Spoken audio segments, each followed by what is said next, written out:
as I understand it, mostly Texas and New Mexico, but we have seen a growing number of infections, particularly in children. What do parents need to know, and are adults protected? Adults who've been vaccinated should be protected. This vaccine provides durable immunity, and there's no recommendation that anyone who's already been vaccinated, had the full schedule of 2 doses of vaccine when they were children, would need to get another booster. But if people are concerned, they can check their titers. The only recommendation that CDC makes is people who are taking care of those with measles. Perhaps healthcare workers might consider an additional booster later in life. The bigger challenge is with children. So children get vaccinated, as you know, at 1 year, and then again when they're entering school at around age 4. There's a window where children probably don't have a lot of immunity. So a child born has some immunity passed from their mom up until about 6 months, but there's a window between 6 and 12 months where they're largely unprotected.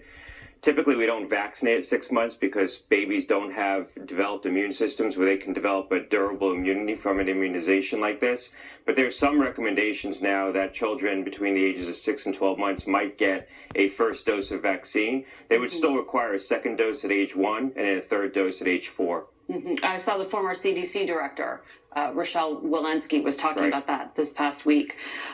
The current Secretary of HHS, Secretary Kennedy, has said he wants anyone who desires the vaccine, MMR, to be able to get one. But he also describes himself as a, quote, freedom of choice person.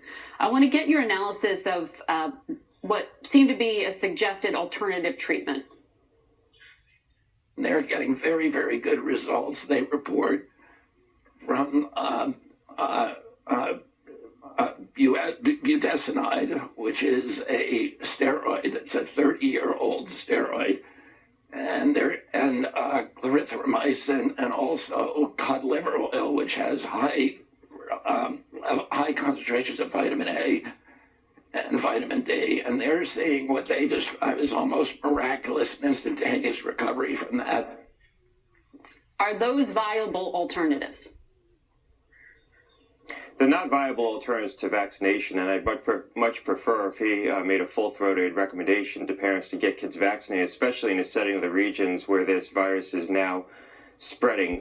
He's talking about steroids and antibiotics. Those would be used in the setting of a child who's developed pneumonitis, is hospitalized, has respiratory distress, and so you might dose them with antibiotics to prevent secondary infections, and the steroids can reduce some of the inflammation in the lungs. The hope is children don't get into that kind of distress situation because they've been vaccinated. As far as vitamin A is concerned, there's really scant evidence that it's effective in this setting. It's used in the setting of malnourished children where it might provide some benefit. But I think talking about those kinds of therapeutics in this context creates a false impression that there's treatments available for measles when in fact there's not. The only way to prevent measles and prevent the sequelae from measles is to get vaccinated. You know, it's the same way people may consider whether or not they choose to get vaccinated for influenza, for the flu. Some people might make a decision not to get vaccinated because they know therapeutics are available. I certainly wouldn't recommend that that they do that. I think everyone should get vaccinated for influenza. But some people might make that choice. There is no choice in this setting. There's nothing effective at mitigating the effects of measles once you get it. So the only way to do that is to get vaccinated. Yeah, the CDC website describes vitamin A as supportive care, but vaccination the best defense. So thank you for explaining that. There's no CDC director right now. The administration had to pull their nominee, as you know, because they couldn't get enough votes. Alex Tin here at CBS is reporting Florida's Surgeon General and a former Texas Congressman, Michael Burgess, are both being floated for the job. How important is it to get someone confirmed and in the role quickly? Yeah, I think it's very important, especially when you see what's going on around the country with this measles outbreak in West Texas. We may have more measles cases this year than we've had in 25 years, and so having leadership at the CDC that can direct that response is exceedingly important. Mike Burgess ran the Health Subcommittee on Energy and Commerce, worked closely with the FDA when I was there. He was very good, very effective. He did a lot to advance our interdiction work in mail facilities to stop opioids from flowing through those facilities. He was very dedicated to that effort. Actually visited the mail facility in New York at JFK Airport to see firsthand the operation before he led a charge in Congress to help provide more funding to get more inspectors into those facilities. So he has a lot of experience in a lot of the areas where CDC has a very relevant mission. Mm-hmm.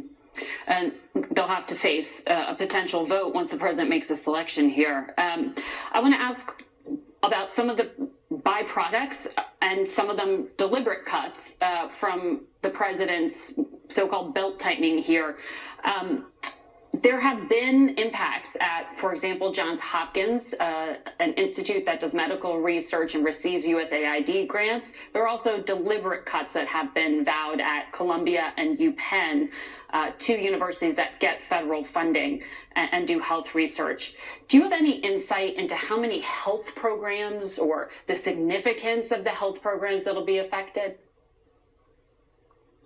Yeah, I don't think anyone has insight into it yet. I think this is still playing out. These impacts are happening across a couple of different domains. There's restrictions on the ability to go forward with new grants because of limitations, for example, posting things in the Federal Register. There's new grant-making policies that are being implemented, so certain entities, certain countries are being added to lists where you can't do research. There were recently some grants canceled that coincide with research that would be done in conjunction with China. They're terminating certain grants on the basis of policy considerations, like whether or not they have a certain DEI component, and however they're defining that. And then you see the institutional-wide cuts. I think that's what happened to Johns Hopkins with respect to the USAID cuts. It's also what happened to Columbia with respect to that $400 million cut, federal cut, that impacted a lot of research. So there's multiple domains where they're being impacted right now. This isn't all DOGE-led. I think we need to be very careful when it comes to research programs where patients are involved. You know, if you make a mistake with a program like a website that you took down, you can always put it back up.